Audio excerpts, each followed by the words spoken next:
Hi, everyone. It's your friendly neighborhood coach, Jason.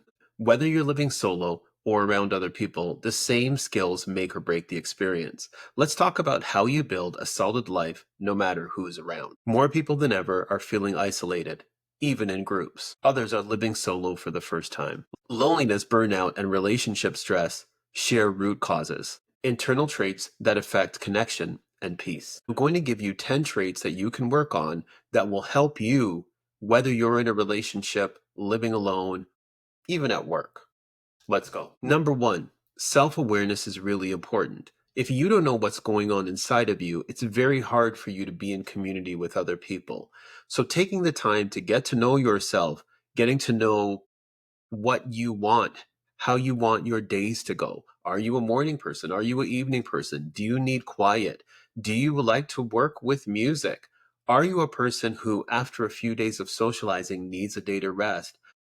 Are you a person who wants to cook because you love cooking? All of these things are things you should know about yourself because they're going to impact how you are and how you live with other people. Number two is emotional regulation. Managing anger, sadness, anxiety, all without harming others and yourself is really an important skill to develop. They're key for living solo in a healthy way, but also for conflict resolution.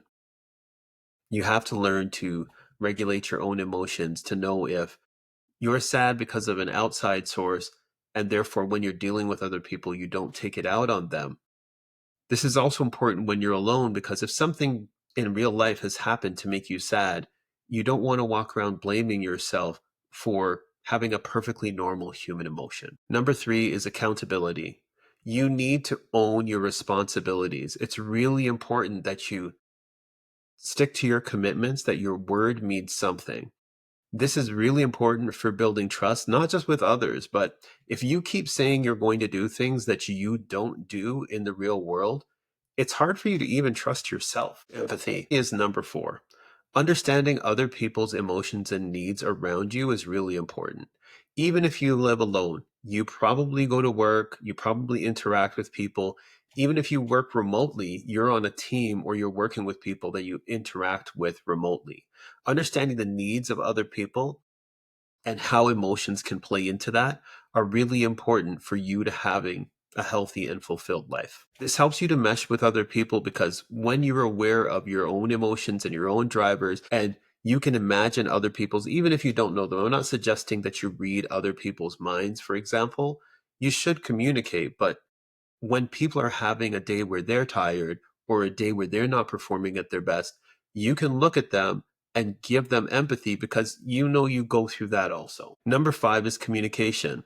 With all of the other traits that you're working on, you need to be able to clearly state what it is that you want.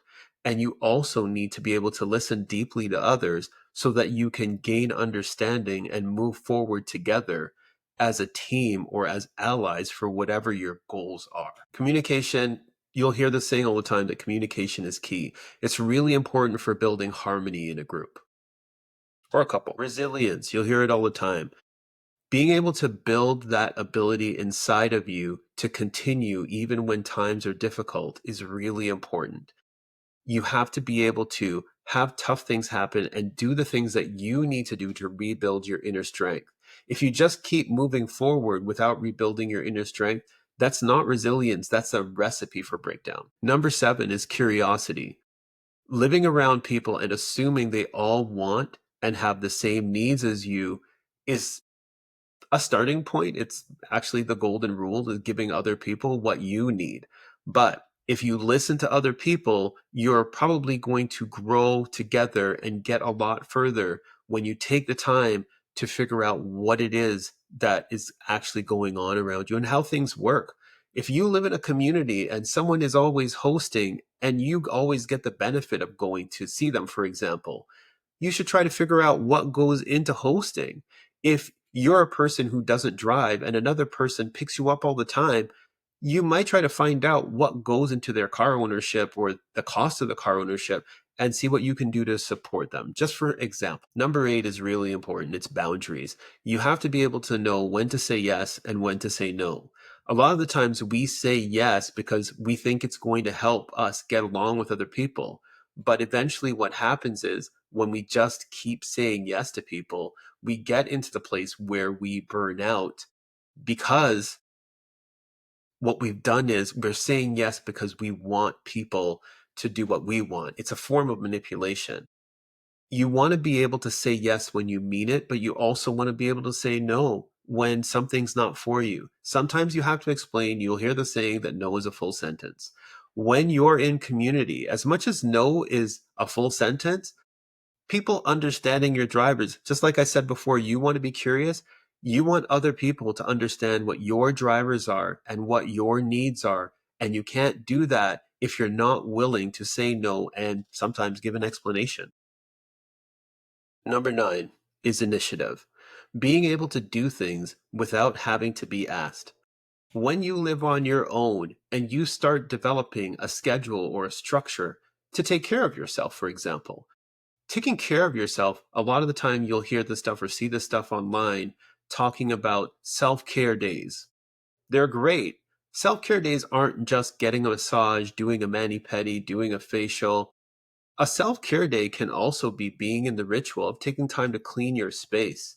When you look around you, if everything around you is chaos, if things smell to the point where you have gotten nose blind around your environment, if you've been eating nothing but nothing wrong with takeout, but if you've been eating horrible takeout and stuff that's not good for your body, it starts to impact you. It affects your mental health.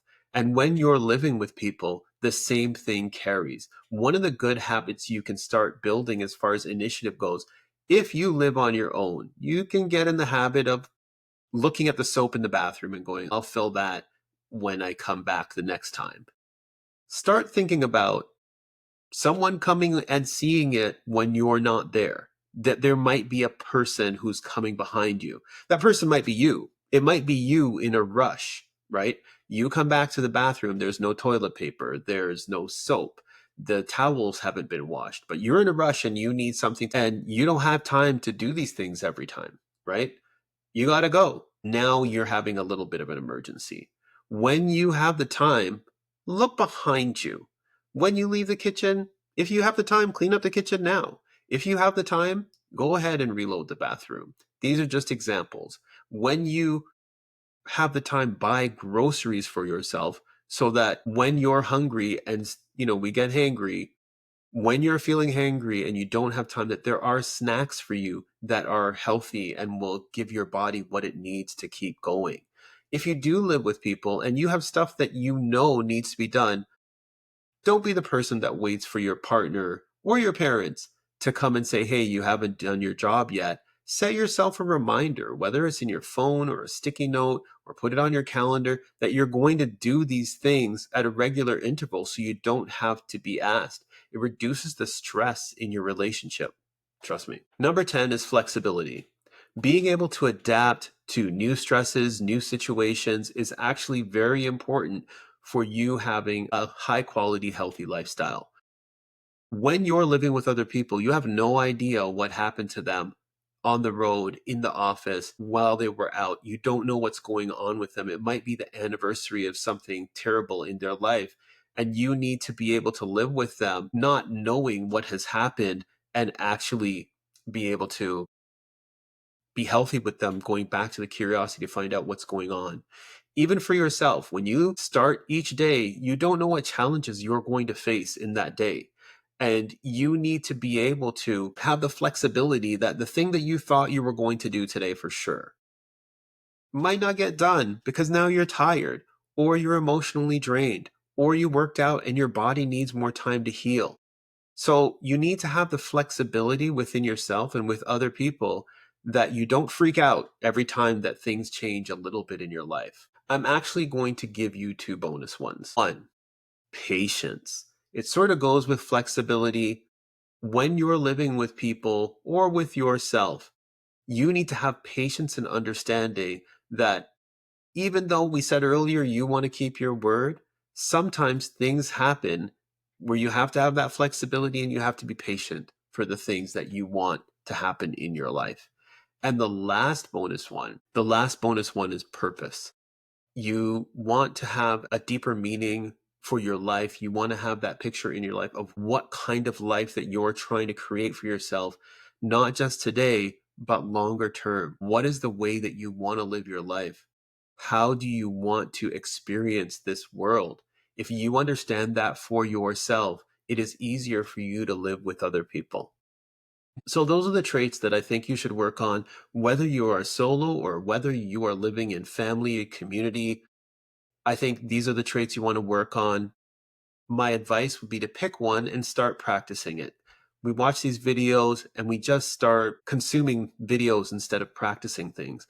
My suggestion is that you take one this week and start practicing it. Write this down.